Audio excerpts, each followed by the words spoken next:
Yeah,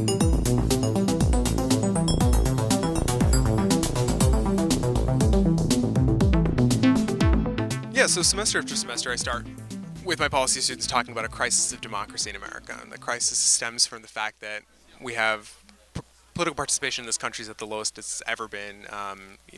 Faith in government's the lowest it's ever been. We've seen these stats. The Gallup just released it. 80% of Americans don't believe in the government.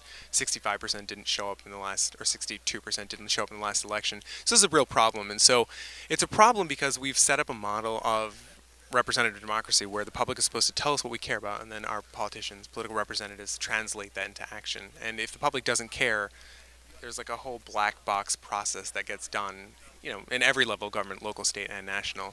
So we believe very strongly, and something I teach a lot is think about how to get the public re-engaged in this process. And so we actually started something called yourlist.org through the Wagner Partnership, and it's a site that basically works to reintroduce people to the political process by asking them what they care about, and that's it. So all you have to do is go onto the site, make a list of the 5, 10, 15 things that you care about.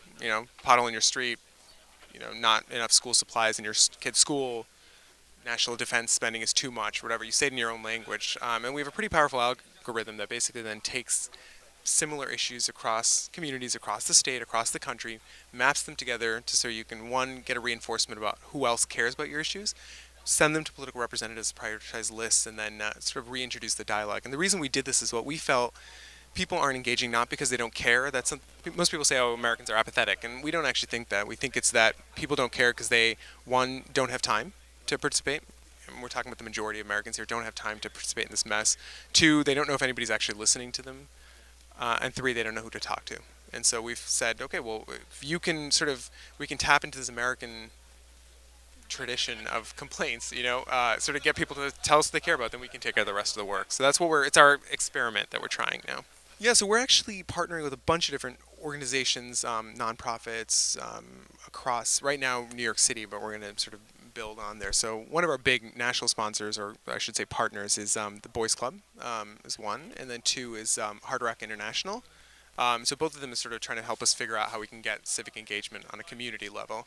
And then, there's a whole bunch of smaller organizations that we're partnering up with. So last May, we launched actually the site, and New York City did this Festival of Ideas. It was a TEDx conference, and the whole idea of the conference was to bring together New Yorkers from all sort of walks of life and focus on a bunch of different issues. So one of the issues was civic engagement. So we reached out through the site to about 5,000 different organizations, so businesses, nonprofits, schools, residents, anybody basically who lived, worked, played, or observed the downtown New York area with this idea of what do you want to change about downtown New York.